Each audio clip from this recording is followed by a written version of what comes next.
మారినాయి.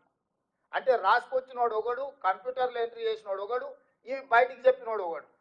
ఎవరికి పొంతం లేకపోవడంతో సమగ్ర కుటుంబ సర్వే చంద్రశేఖరరావు ఏదైతే లెక్కలు చెప్తున్నాడో తప్పుడు లెక్కలుగా, అర్థం పర్థం లేని లెక్కలుగా మారి అవి బయట పెడితే వాళ్ళ పరువు పోతుంది. ప్రభుత్వం చేసిన, ఆనాటి ప్రభుత్వం చేసిన మొత్తం వ్యవహారం అంతా ప్రజలకు అర్థమవుతుందని అది ఆయన్నే సిగ్గుతోని లోపల దాచిపెట్టుకొని ఎన్నికలు వచ్చినప్పుడు ఆయనకు వాడుకున్నాడు. అందుకే బయట పెట్టలేదు. సో అందుకోసమని మనం ఏం చేసినామంటే, ఎవరైతే ఎన్రోలర్గా ఇల్లు తిరిగి సమాచారం సేకరించాడో అతనే వచ్చి కంప్యూటర్ ఆపరేటర్ పక్కన కూర్చొని కంప్యూటర్కి ఇందులో జిల్లా పేరు, మండలం పేరు, గ్రామ పంచాయతీ పేరు, ఆవాసం పేరు, అంటే హ్యాబిటేషన్ ఎక్కడ, వార్డు నెంబర్ ఎంత, ఇంటి నెంబర్ ఎంత, ఏ కోడు, ప్రతిదీ ఎవరైతే రాసుకొచ్చిండో అతనే కంప్యూటర్లో ఎంట్రీ చేసి మళ్ళీ ఈ 150 దేనికి దానికి బండలు కట్టించినాం. మనం ఎన్నికలలో ఓటర్ల బ్యాలెట్ ఎట్లయితే కౌంట్ చేసినాక బండిల్ కట్టి దాచి పెడతామో, రేపు ఎవరైనా గిట్లనే ఏదో ఒకటి చెత్తబాగుడు ఇది తప్పుడు లెక్కలని అంటారని చెప్పి ప్రతి 154,863 మంది ఎన్రోలర్స్ 150 ఇళ్ళకి ఏదైతే లెక్కలు రాసుకొచ్చారో ప్రతి 150ను బెండలు కట్టి మనం ప్రభుత్వం వీటిని దాచిపెట్టింది. ఇవాళ ఏ బ్లాక్లో ఎక్కడ తప్పు జరిగిందో వాళ్ళని చెప్పమని ఉంది. మనం ఆ బెండలు తీసి ఓపెన్ చేసి పోదాం ఆ ఊర్లో, ఆ బ్లాక్లో పోయి మళ్ళీ క్రాస్ చెక్ చేయడానికే మనకు రెడీగా ఉంది. కంప్యూటర్ల సమాచారమే కాదు, రాసుకొచ్చిన సమాచారం కూడా ఈరోజు మన దగ్గర స్పష్టంగా నిక్షిప్తం చేసి పెట్టినము. రేపు ఎవడైనా మన ప్రాసెస్ను, మన విధానాన్ని తప్పుబట్టి ఈ బీఆర్ఎస్ వాళ్ళు, బీజేపీ వాళ్ళు ఎవరితోనో ఒకరితో కోర్టులో కేసేపించి ఈ ప్రాసెస్నే తప్పుబట్టి మొత్తం ఈ తీసుకున్న ప్రక్రియనే మొత్తం నిర్వీర్యం చేయాలని ప్రయత్నం చేస్తారు. కాబట్టి ఎలాంటి అవకాశం ఇవ్వకుండా మెటిక్యులస్గా ఈరోజు ఇట్లా సమాచారాన్ని సేకరించి డేటా ఎంట్రీ చేసి ఇచ్చేసినాం. ఇందులో మనకు వచ్చిన సమాచారం ఏంది, మొత్తము మనకు 3,54,74,554 మంది ఇందులో సమాచారంలో పాల్గొన్నారు. ఇది మనం రాసుకొచ్చింది కాదు, ఈ కుటుంబాలందరూ బయటికి వచ్చి ఇంత జనాభా మనతోని వాళ్ళు నమోదు చేయించుకున్న జనాభా. ఇప్పుడు జనాభా 4 కోట్లు ఉంది, లేకపోతే జనాభా మాది తగ్గింది, లేకపోతే మాది ఇంకో కొందరిది అక్కడ జరిగింది ఇక్కడ జరిగింది ఏదైతే అంటుర్రో ఇది సెల్ఫ్ డిక్లేర్డ్ డేటా.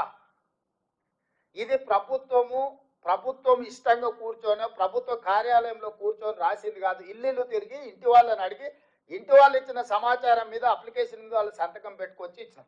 ఇప్పటి వరకు ప్రభుత్వంలో నమోదు చేయించుకున్న వాళ్ళు 3,54,77,554 మంది ఈ రోజు మన దగ్గర నమోదు చేయించుకున్నారు.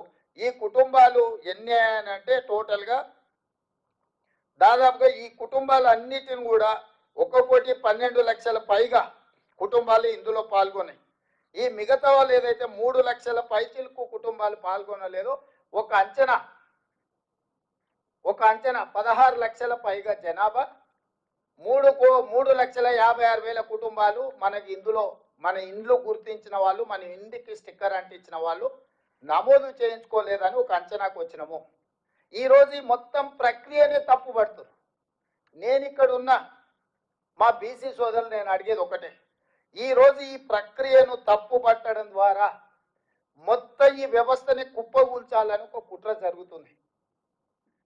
మనోళ్ళు కూడా తెలిసి తెలియక ఏదైనా చిన్నది పెద్ద తప్పు జరిగితే మేము సరిదిద్దుకుంటామను, లేకపోతే అవునా అట్లా జరిగిందా అని మన దాంట్లో ఉన్నోళ్ళే వాళ్ళ అతి తెలివితేటలు ప్రదర్శించి, లేకపోతే వాళ్ళ గుర్తింపు కోసం ఈ లెక్కలు తప్పను, దీన్ని అట్లా చేయండాను, దీన్ని ఇట్లా చేయండాను, ఇట్లా మాట్లాడడం ద్వారా 1931లో బ్రిటిషర్స్ తర్వాత మండల్ కమిషన్ కూడా వాళ్ళు ఇచ్చిన నివేదిక బ్రిటిషర్స్ ఇచ్చిన లెక్క మీదనే బేస్ అయి మండల్ కమిషన్ ఆ రోజు నివేదిక ఇచ్చింది.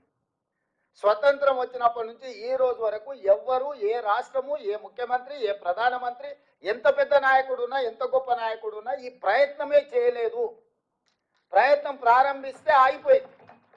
2011లో మన్మోహన్ సింగ్ గారు ఉన్నప్పుడు సోనియా గాంధీ గారు ఆదేశాలు ఇచ్చారు, డేటా కలెక్ట్ చేసిండ్రు, కానీ దాన్ని టేబుల్ చేయనీయలే. ఇప్పుడు మోడీ గారు నేను బీసీని అంటాడు, 12 ఏళ్ళు ప్రధానమంత్రి, ఆనాడు కాంగ్రెస్ పార్టీ ఇచ్చిన నివేదికను బయట పెట్టమని ధైర్యం ఉంటే, బీసీల పట్ల ప్రేమ ఉంటే బండి సంజయ్ గారిని ఈరోజు ఆ నివేదికను బయట పెట్టించమని మనం సేకరించిన 2011 ఒక ప్రయత్నం చేసింది కాంగ్రెస్ పార్టీ. ఆ వివరాలు ఉన్నాయి కేంద్ర ప్రభుత్వం దగ్గర. Ask them to table that details చెయ్యరు. ఎందుకు అని అంటే ఒక్కసారి లెక్క తెలిస్తే లెక్క ప్రకారం వాటా అడుగుతారు, కోటా అడుగుతారు. ఒక్కసారి అడగడం మొదలు పెడితే ఇయ్యాల కాకపోతే రేపైనా అది అమలు జరుగుతుంది. ఓవర్ నైట్ ఒకటే రోజు జరగకపోవచ్చు. స్వతంత్రం అడగంగానే వచ్చిందా? కొట్లాడంగా వచ్చింది. తెలంగాణ రాష్ట్రం ఒకటేసారి వచ్చిందా? ఎన్నో సంవత్సరాలు కొట్లాడితే తెలంగాణ రాష్ట్రం వచ్చింది. ఇవాళ ఈ బీసీ లెక్కలు కూడా ఓవర్ నైట్ రాలే. కొన్ని ఏళ్ళ నుంచి కొట్లాడుతున్నారు సంఘాలు, నాయకులు, వీళ్ళు కొన్ని దశాబ్దాల నుంచి అడుగుతూనే ఉన్నారు. యూనివర్సిటీలలో బీసీ రిజర్వేషన్లు లేకపోతే ఆనాడు తీసేస్తే హనుమంతరావు గారు పోయి సోనియా గాంధీ గారిని మాట్లాడి అమెండ్మెంట్ తీసుకొచ్చి యూనివర్సిటీల రిజర్వేషన్లు ఇచ్చారు.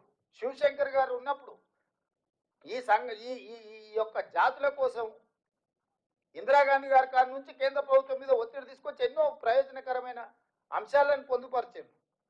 ఏది కూడా ఒక్కరోజు రాత్రి ఊరికే రాదు. కొట్లాడి సాధించుకునేవి మిగిలినాయి. ఇవాళ ఎన్నో ఏళ్ళ నుంచి కొట్లాడుతున్నది, ఎంతో దీర్ఘకాలికంగా వాయిదా పడుతున్న ఒక డిమాండ్ను ఈరోజు మనం సక్సెస్ఫుల్గా దీన్ని ముందుకు తీసుకెళ్తున్నాము. దాంతో ఇందులో పాల్గొనని వాళ్ళు ఇదంటే ఇష్టం